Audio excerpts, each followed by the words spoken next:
Hai anak-anak, apa kabar? Apakah anak-anak sedang dalam kondisi yang sehat? Semoga sedang dalam kondisi terbaik ya, supaya kita tetap bisa belajar kali ini. Dan masih dari modul 401 kita belajar pendidikan Pancasila dan kewarganegaraan. Kita kan sudah masuk ke bab 2, yaitu pelaksanaan kewajiban dan hak sebagai warga dan masyarakat. Berarti kita akan melanjutkan pelajaran kali ini. Dan pelajarannya yang kita akan pelajari adalah pelajaran 2.4, hak sebagai warga di lingkungan masyarakat. Tujuan pembelajarannya supaya anak-anak dapat mengerti haknya sebagai warga di lingkungan masyarakat. Nah, sebelumnya kita akan melihat dulu apa sih arti dari hak. Hak adalah merupakan sesuatu yang harus kita terima dari lahir. Dan ada dua jenis hak nih anak-anak. Yang pertama adalah hak dasar yang sudah kita pelajari. Dan yang kedua adalah hak sebagai warga di lingkungan sekitar. Kita kali ini akan membahas hak sebagai warga. Pengertian dari warga adalah kumpulan keluarga-keluarga yang hidup di satu daerah atau wilayah. Sekarang kita akan menyebutkan bersama-sama satu persatu hak sebagai warga. Yang pertama, hak sebagai warga dalam kehidupan sehari-hari. Satu adalah hak untuk mendapatkan pelayanan. Setiap anak sedari lahir berhak mendapatkan pelayanan di masyarakat. Contohnya, seorang anak yang baru saja lahir mendapatkan surat akte lahir yang menjadi bukti kelahirannya.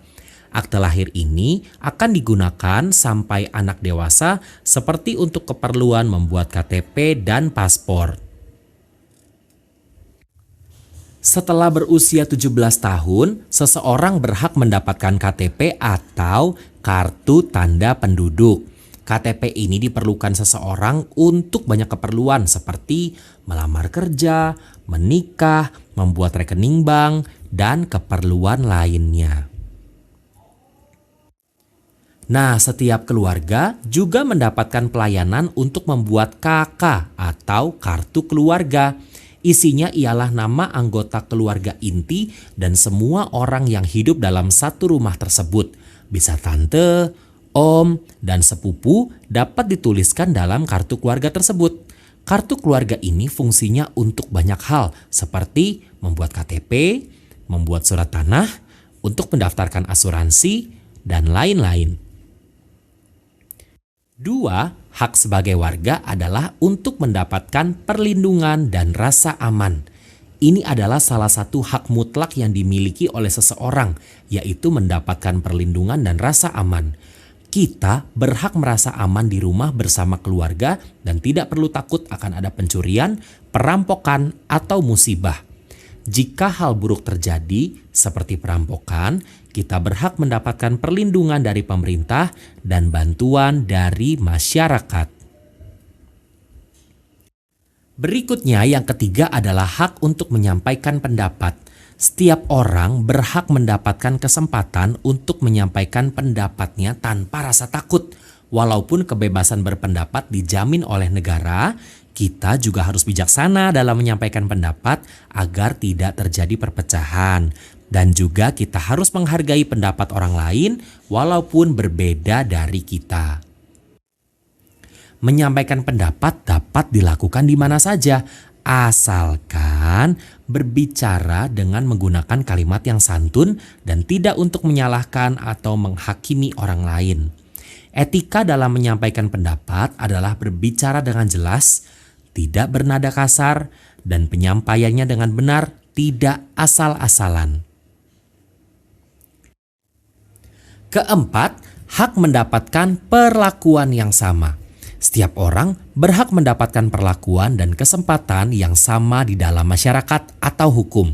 Contohnya, dalam pemilihan ketua rukun tetangga, semua warga berhak mencalonkan diri menjadi ketua RT atau rukun tetangga tanpa membedakan suku, ras, atau agama. Berikutnya adalah Menghargai hak warga di lingkungan masyarakat. Yang pertama adalah mendahulukan orang tua, anak-anak, dan wanita hamil. Bepergian menggunakan pesawat udara memang sangatlah efisien. Kita dapat pergi ke suatu daerah dengan waktu perjalanan yang sangat singkat. Tetapi terkadang di musim liburan banyak sekali penumpangnya sehingga terjadi antrian yang panjang. Ketika terjadi antrian panjang, kita sudah seharusnya mendahulukan orang tua, anak-anak, atau ibu hamil untuk naik ke pesawat. Jika anak-anak sudah pernah berpergian menggunakan busway, kalian pasti sudah pernah melihat tempat duduk prioritas. Tempat duduk ini dikhususkan untuk orang tua, anak-anak, dan ibu hamil. Berikutnya yang kedua, fasilitas umum tidak boleh digunakan untuk kepentingan pribadi. Setiap akhir pekan di pusat perbelanjaan atau mal sangatlah ramai. Banyak keluarga yang datang berkunjung. Ada banyak fasilitas umum yang tersedia yang dapat kita gunakan. Tetapi kita harus bijak menggunakan fasilitas umum tersebut.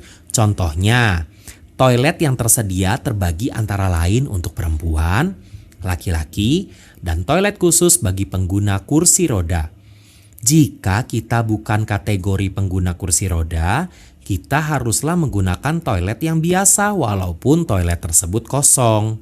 Menggunakan fasilitas umum juga memiliki peraturan-peraturan yang harus ditaati. Kita lihat bersama-sama gambar toilet. Ini adalah fasilitas toilet untuk pengguna kursi roda. Sebagai penutup, kewajiban dan hak adalah dua hal yang tidak dapat dipisahkan. Keduanya harus seimbang. Untuk mendapatkan hak, kamu harus lebih dulu menjalankan kewajibanmu. Sekarang pelajaran kita sudah selesai.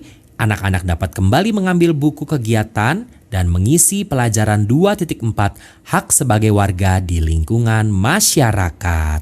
Sampai bertemu di pelajaran berikutnya.